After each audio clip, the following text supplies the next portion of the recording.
Children, look at us through the eyes of God. Children, look at us through the eyes of God.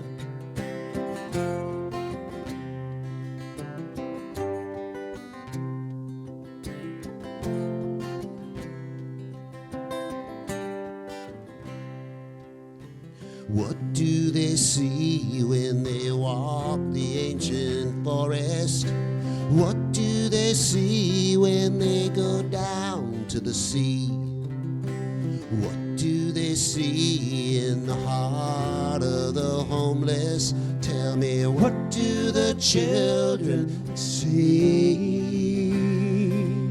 'Cause the children look at us through the eyes of God. Children, look at us through the eyes of God. Children, look at us through the eyes of God. Children, look at us through the eyes of God.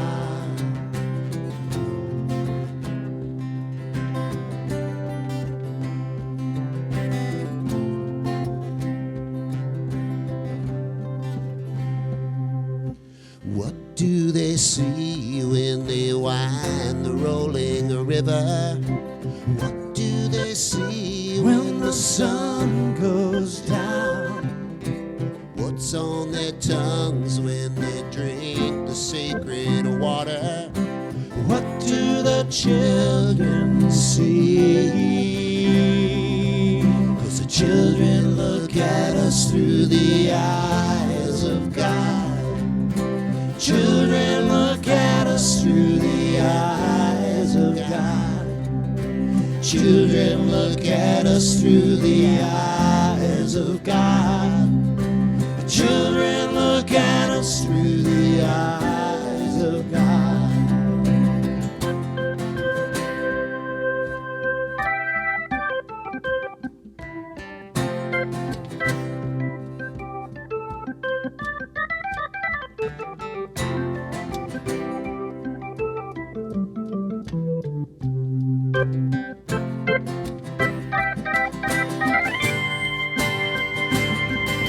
Seven generations make a plan for the future.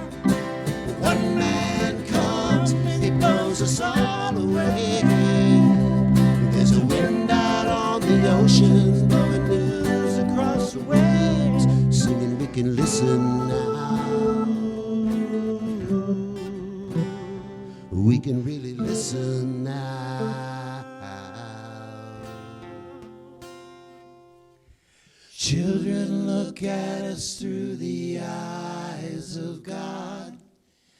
Children, look at us through the eyes of God. Children, look at us through the eyes of God. Children, look at us through the eyes of God. In the eyes of the children. Listen to the children. In the eyes of the children. They sing. Listen to the children singing and holding on. In the eyes of the children. Listen to the children singing and holding on.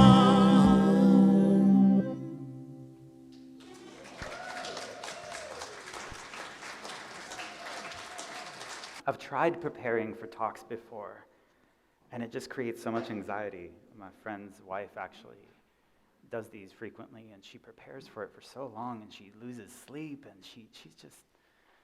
And I've tried preparing for talks before, and then I show up, and I hear something, or I hear a song, and it changes, so I just show up and see what happens. And I'm glad I did that today, because the affirmation you shared, if I remember it correctly, I will adjust and adapt to the way things are right now. Is that what it was? Yeah. Easy to say. Not so easy to do, but when I hear that, I will adjust and adapt to the way things are right now. I think of, what's the alternative? I will resist. I will fight. I will white knuckle my way through this. How's that working out?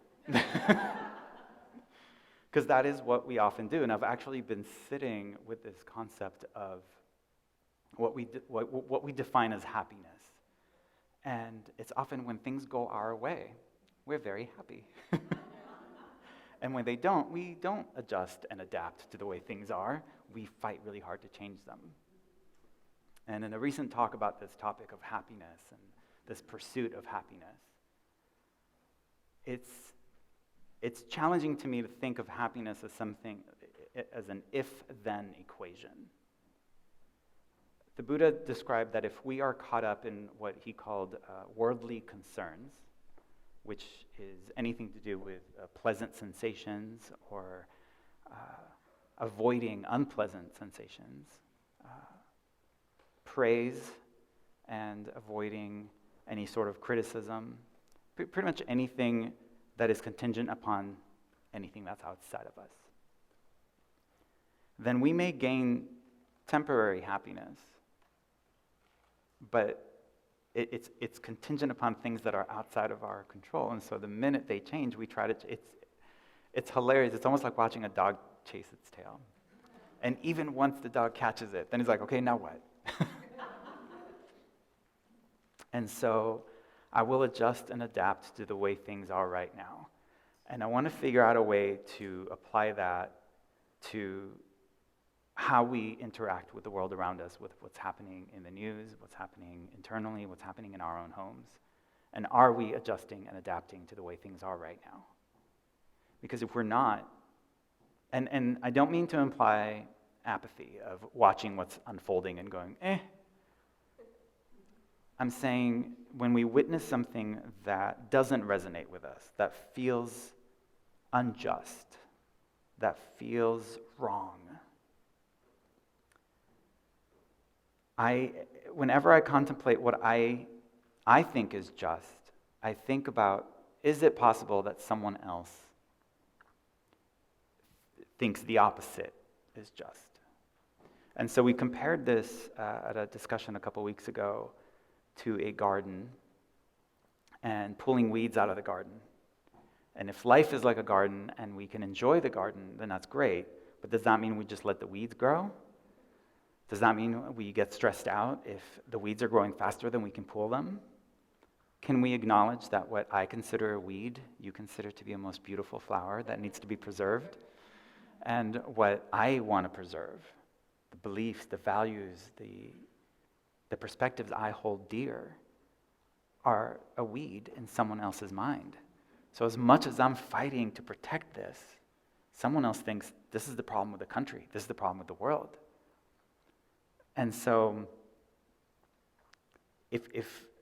and I've said this before, that if we believe there's one ultimate truth, I say that laughing because it cracks me up when we think there's one ultimate truth, because it's always conveniently our own.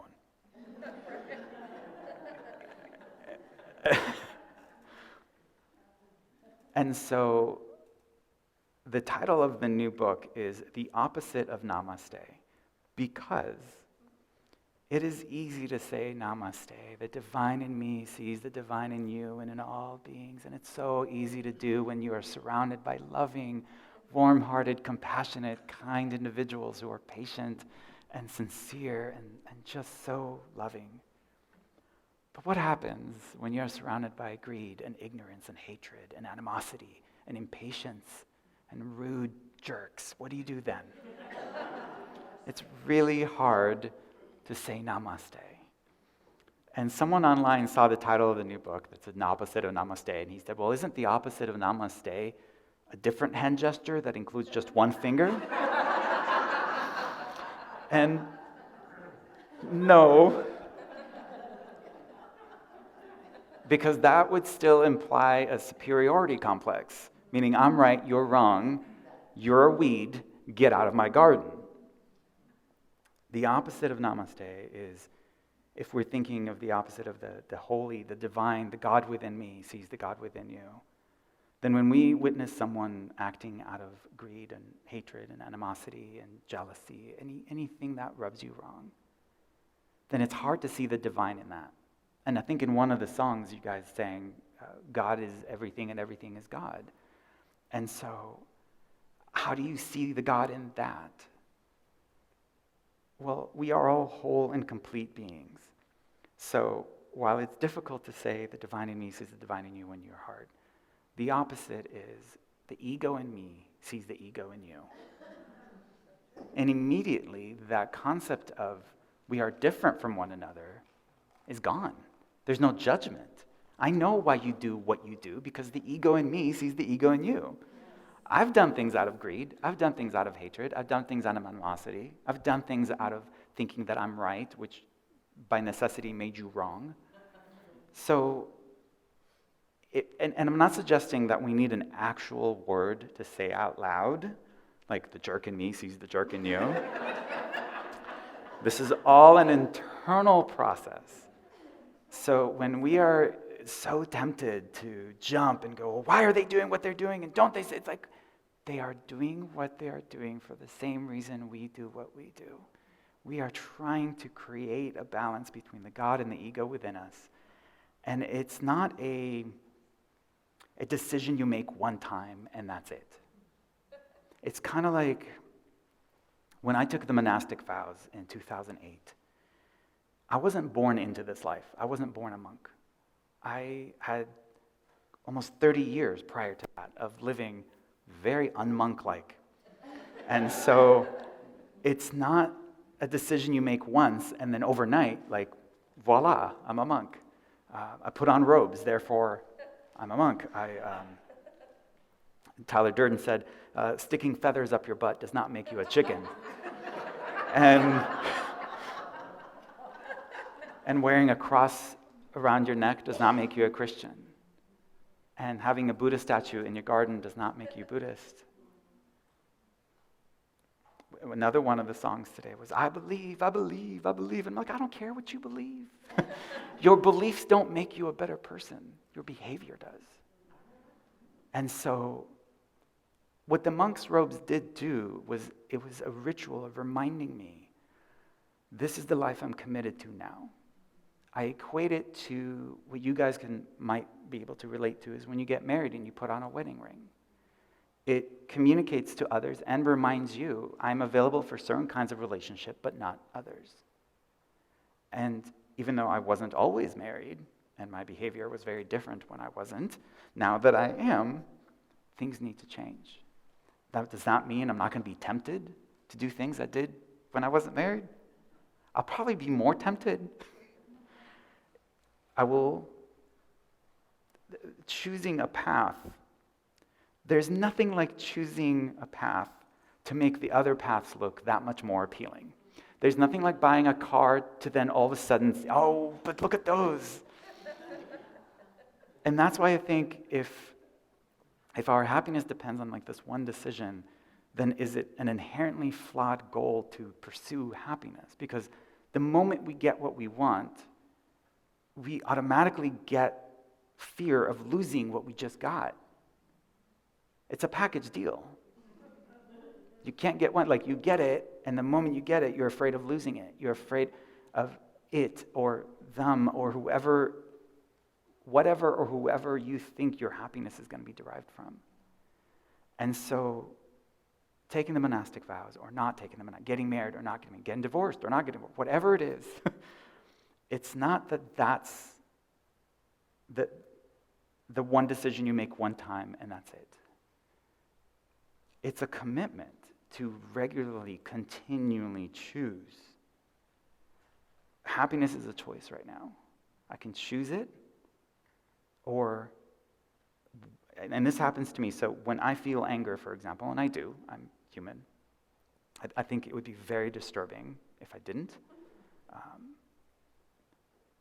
Then when it happens, I ask myself, why am I choosing this? My friend actually, she's a big-time practitioner of nonviolent communication, NVC, and they have a list you can actually download online of all the possible feelings you can experience. There's like thousands of them. And every feeling is indicative of a met need or an unmet need. So when she feels, and now it's a practice I hold, when I feel anger, I'm like, that's one feeling out of a really long list of feelings. And I'm not saying that I need to bury the anger and deny it and suppress it. No. What's that saying? Yes, there's what you resist, but pain does not decompose when you bury it. Pain does not decompose when you bury it. In fact, I think it ferments. It's like if you were to take anger and put it in a jar, it's like kimchi. It's like sauerkraut. It's not going to just go away. It's going to become bubbly. It's going to become potent. In fact, if you don't release some air, it might explode. So whenever I speak with anyone and they're like, I'm feeling anger and I'm feeling this, and I imagine a pie chart. And we're all familiar with pie charts. They're usually different colors and, So when they say, I'm so angry, I picture the pie chart, but it's all red. It's all filled with anger. That's all they are. And so I don't want to deny the anger, but I ask, what else do you feel?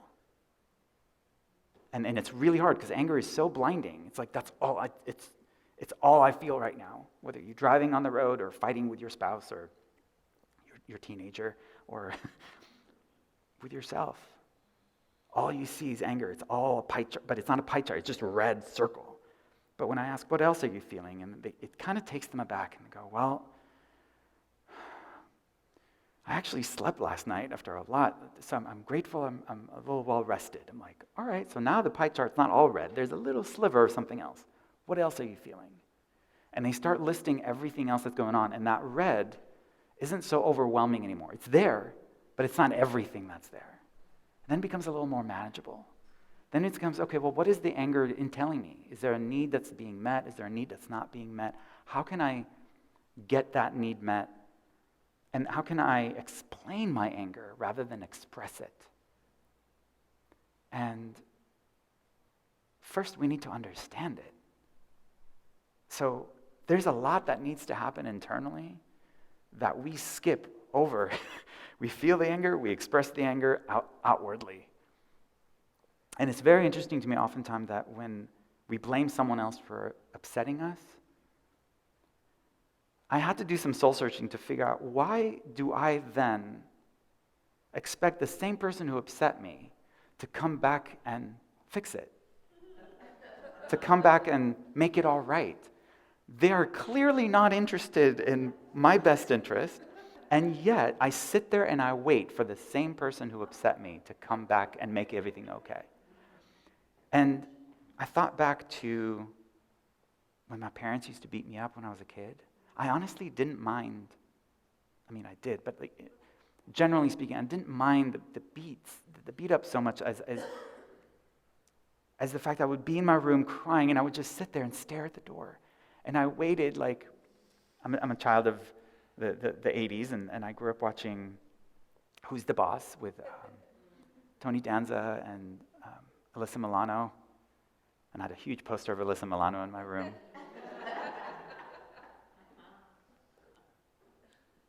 And it didn't matter how angry they got at her during the show. By the end of the show, Tony Danza always came in and said, I'm really sorry. And they would talk about it and everything would be okay. And all I wanted after my parents yelled at me and beat me up, I said, just come back and say you're sorry that you overreacted. And it never happened. But it left me there waiting for them to come back and smooth things over. Happened at school. Whenever I got bullied at school, it still happens at school, the teacher brings the bully to you to apologize to you. So we've been systemically trained to think that the person who broke it is the one who's going to fix it. And so we're sitting there waiting for someone else to save us. Someone else to... It's our job. And I understand that as a child, you can't expect a child to do that. But as an adult, I had to do some research and go, if I don't heal what hurt me, I will bleed on people who didn't cut me. And I kept doing that. I kept taking my pain out on the people around me. It ruined relationships. It made me very difficult to work with. So when I feel personally attacked by what's going on in the news, I remind myself that, first of all, this has nothing to do with me. Even if it's personally against me, It's indicative of what someone else thinks is a weed in the garden, and I think is a protected species. And what I think is a weed, someone else thinks is a protected species. So if changing the world is my fight, it would leave me exhausted. It will actually create dis-ease within me, and it will manifest itself in so many ways. If changing the world is my fight, it will leave me exhausted. But if changing the world is my way of life, it'll be effortless. If I don't just believe, if I align what I believe with my words and actions, then I'm living in harmony, at peace, and I am part of the solution simply by not being part of the pollution. Because if you start hating the hater, you become a hater. I mean, well, but my hatred is justified. Okay. Tell yourself that. But if we see hate as the problem, see, this is what I love about not knowing what I'm going to talk about. During the pandemic, as if it's over, back in the beginning of the pandemic, I don't know if you know Jewel, the singer, from the 90s and ongoing. In the 90s, she came out with a song in her first album called Pieces of You. It's the song that the album was named after. And in it, she goes through, in high school, when a teenage girl has so much animosity towards the popular girls in class. So she starts calling her a B, and she starts calling her mean, and all that stuff. All because she's jealous of her. She sees her, and she's like, do you hate her because she's pieces of you? Or when the jock in college starts making fun of the flamboyant guy in school, and he starts calling him names, derogatory names about his sexuality. Do you hate him because he's pieces of you? And so in the middle of the pandemic, Jewel said, I need to update that song. I can't even tell you what to search online. I think it's Let's Stop Hating Hate. Because there was so much division that people started calling other people rednecks and all this stuff. And she's like, stop hating rednecks. Stop hating hate. Just eliminate that from you, and you'll be part of the solution by not being part of the pollution. Just eliminate that from you. Yeah. That's for Jewel, yes. Thank you, Jewel. For peeling back the layers and going, this isn't just about pieces of me. This is, if the problem is within me, the solution needs to come from in me. So I was asked if I was going to do a Q&A, and it's very strange because in my mind, like, this is always a discussion. You guys just stare at me silently. It's very off-putting. But is all of this making sense? That if there is there a scenario where you can imagine witnessing something outside of you and go, nope, there's nothing I need to change in me that needs to change out there? Really? Yes. Okay. I'm surrounded by enlightened masters. Let's switch seats. Because that's the invitation, is for whenever you feel like, well, that needs to change. What can I change so that doesn't become so overwhelming that it's all I think about, see, and it's the perspective from which I see the world, that it's there. And the problem isn't, okay, maybe it is a weed in the garden. Can I live with that weed in the garden? Can I trust that even if it's a weed in the garden, does it serve a purpose? You know, there was one woman who said, God, I'm so stressed because, yes, I'm so committed to pulling out weeds, but they grow faster than I can pull them. Like, the Buddha would say, the stress, the suffering you're experiencing is not by the weeds in the garden. It's by this false sense that it's your job to pull out all the weeds in the garden, to do it in your lifetime, and according to you, without accidentally pulling out anything else. It's like, that creates so much anxiety and turmoil, and that in itself is a weed in your own garden. This notion that it's your job to pull out all the weeds. So when I do witness a weed in the garden, I also pull back and go, does it serve a purpose? And I don't have to have the answer. For me, we talk about believing in God and having faith in God.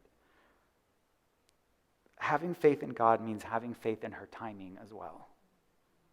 So this needs to happen right now for reasons far beyond our limited understanding. We're looking at the world through a keyhole. We see a part of it in the blink of an eye in time, and we pretend to know what needs to happen right now. That's ego. That is all ego. According to me, this is wrong. Okay. Have you been wrong before? Is it possible? If you were on trial, we need to prove that beyond reasonable doubt, is it possible that you could be wrong?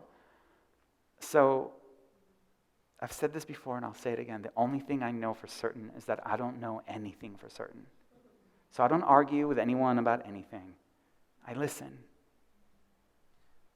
So that's the invitation. If we want peace in the world, be peaceful. When you witness something that really upsets you, and you're like, there's no divinity in that. Okay. Is there ego in that? Yeah. I know why you do what you do. Because the ego in me sees the ego in you. It eliminates judgment. And I'm going to wrap up with this. Poets and philosophers and psychologists, for as long as we can remember, have all tried to define love. Look it up in the dictionary, like, what is love? And I truly believe the Dalai Lama just nailed it just with one simple definition. He said, love is the absence of judgment. Love is the absence of judgment. That's love. The moment judgment enters, love is gone. Whether it be someone in your family, whether it be loving yourself, whether loving the world, loving life, loving God, love is the absence of judgment. That's why it's really bizarre to me when there are so many denominations. I just did the research. There's 400,000 different denominations of Christianity in the world. Well, either 40,000 or 400,000. Either way, that's about 30,000 more. Either way you look at it, then I was like, that's a lot. Because I posted online the other day, my God loves everybody. And they go, what do you mean your God? There's only one God. Okay, well, does your God judge? Yeah, well, then there's obviously at least more than one God, because my God doesn't judge. Because if God loves, and love is the absence of judgment, then God can't possibly judge. It's just, in order for me to accept there's a God, that God loves me, I need to accept that God doesn't judge, that God is love. And if the invitation is for us to be godlike, we need to stop judging ourselves and others. It's a tall order, but when you are triggered, the ego in me sees the ego in you. I think that's going to really help out. I hope it does. I wrote a whole book about it. Thank you, guys.